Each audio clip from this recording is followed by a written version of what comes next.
Hi, so on the way I see it today, I'm just going to be talking about the theme for this year's Black History Month in October in the United Kingdom, and it's reclaiming narratives. I was born in Ghana. My father's Ghanaian. My mom is Gambian. I left Ghana when I was about 4 years old with my mom, or my mom took us away from Ghana when I was about 4 years old, and we grew up in the Gambia. Um, when I was 18, my mom remarried to a Gambian man, but he worked for the World Health Organization. Guess where? In Ghana. So we went full circle and went back to Ghana because, God is the beginning and the end. He's the God of the full circle. So we went back to Ghana and I met my dad again for the first time since I was 4. And whilst in Ghana, this was around 89, and there was the Somalian war, famine, Ethiopian famine around the Horn of Africa. And so every time you put on the TV, all I saw were images of Somali and Ethiopian women starving, emaciated, nothing but bones, flies on their faces, flies on their bodies, their starving children at breasts that were, didn't exist, had no milk, no food for these children, just as emaciated, just miserable, horrible pictures of people dying. And so that was my image, and that was my understanding of how people from the Horn of Africa, Ethiopia, Somalia, etc., looked. One day, a Somalian lady came to my stepfather's house, tall. I mean, in my head, it was like she wasn't even walking. She looked like she was floating. She was so tall, and she looked like she was floating to me. And she was extremely beautiful, and articulate, intelligent, educated. She worked for the WHO, so she was a diplomat. And at 18, I had this moment of cognitive dissonance. How does this woman not look like those women that I see every day on the news? How is she different? Why is she different? It didn't make any sense to me that this woman was so different from the images that I was used to seeing of people like her. And it dawned on me from that moment that storytelling is about who's telling the story. It's about who has the power and the tools and access to the tools to tell those stories. It's about the perspective of the storyteller. When I understood that, I decided there and then that I would never just accept a single narrative. When a single narrative is being globally pushed, being, force-fed down my throat, like this is what it is, this is what it is, this is what it is, I learned at that moment I must always step outside of it. Never take it. Never believe the single story. Step out of it and look back at different sides of the story and make up my own mind.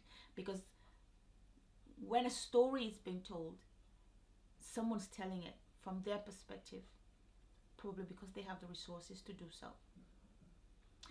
So at that moment, I think I decided I'd be a filmmaker.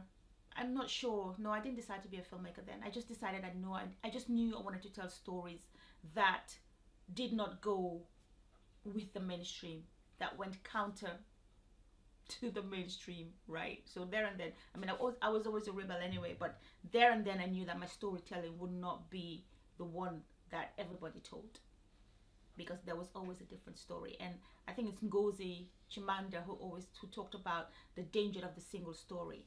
So I knew then that there was no single story, and I must always look outside the box for the other story. And when I came to England after that, I did my degree. I went back in 1995 and I worked for the TV station, and then I set up my own production company. And one of the first things I produced, was it one of the first things? No, but it was one of the things I produced earlier on, was a TV series called Gambia Beat. And there was 24 episodes in that, and it was about telling positive stories about the Gambia. And the reason I did that was I decided in my head, I said, there's enough negative stories about where I'm from, about Africa, about the Gambia. There's enough negative stories told and peddled by the mainstream about who I am, where I'm from. So I must tell positive stories about my country, about my people. I must show them positive things about themselves to counter the narrative. And so I did that. And coming back to England as well, it's influenced a lot of my work.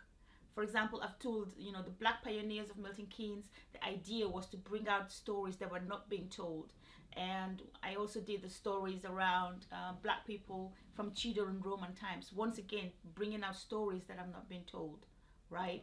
It's what I do. And even when I did stories around just people, different people who have done amazing things in the city, or, sports heroes who have really succeeded and doing amazing things, who have done amazing things, and they're from Milton Keynes. The idea of that is just bringing out stories, telling stories that are not necessarily present all the time, but which can create change, but need to be told, right? And that can inspire. And so coming down to now and my book is called 20 African Queens Every Young Girl Should Know About. The vision, obviously, and the motivation behind that is the same thing. It's like I grew up in the Gambia and I knew about Queen Elizabeth and Queen Victoria and didn't even know there were such things as African queens, right? Didn't learn anything about them. So the reason I wrote that book is threefold. One, to make sure that my daughter and young girls like her know that there are African queens, right? Know that there is a different story, that there weren't just English queens or French queens, but there were African queens, women that looks like them were queens, right? To know a different side of history. And yes, you can go online and you can research them, because I did, but I just wanted to bring them together in a fun way, in a fun book, so that young girls can read it. Secondly, I thought it was important because there's this narrative that's peddled about African women, where people say, or Christianity is the reason why African women are so, so bold. They don't know their place. They should be submissive. They should be subservient to men. Christianity brought it, and Western culture brought that. It's a lie, and I want every African girl to know that there were queens in Africa who led men into war, who led their countries with wisdom and bravery and courage and strength and love, right? I want you to know that. I want young girls to know that they don't have to accept any role that is prescribed on them by society that is not true to who they are. They need to find their own voice for themselves. And finally, I told I wanted to write this book because I wanted for all girls, black, white, yellow, blue, brown, whatever, all girls across the world to be able to be empowered, to have their voice, really, to know that they are just right, exactly how they are, right? They don't need to mute their voices. They don't need to mute their personalities. They don't need to be less than they are to suit any narrative, right? They are queens and they are princesses exactly how they are, and I wanted them to be encouraged. I wanted them to be inspired. I wanted them to be empowered. I wanted them to be brave. I wanted them to see strength and be strong, and that's the reason for the book. And I wouldn't say I can say coincidentally, but serendipity and God. The Bible says God orders the steps of the righteous. Just this year, look at that. As I released this book, it turns out that this year Black History Month's theme is reclaiming narratives. I mean, how perfect is it in terms of timing for my book, right? Through this book, I am reclaiming a narrative. I'm reclaiming a narrative of the Black queen, of the strong woman, of the courageous woman, of the loving woman, of the powerful woman, right? And she's Black, and she's a queen. I mean, I don't know. I couldn't think of anything more powerful, more timely, more perfect than that. So that's the way I see it. Sharing my book and excited about the theme for this year. And do get my book. You can order it. You can pre-order it. It's coming out on the 1st of June, but you can pre-order it right now from my website. Thank you for joining me on The Way I See It.